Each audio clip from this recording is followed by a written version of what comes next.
This is how to create a subdomain in InfinityFree. From your dashboard, select an account,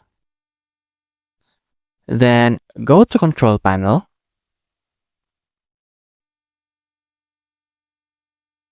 then scroll down and go to Subdomains,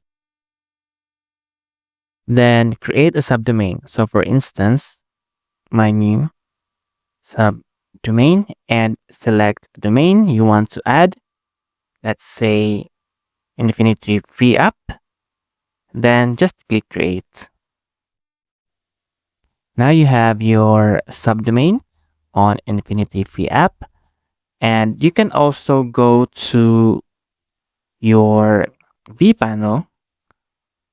So just click add domain, click add subdomain, and enter your subdomain.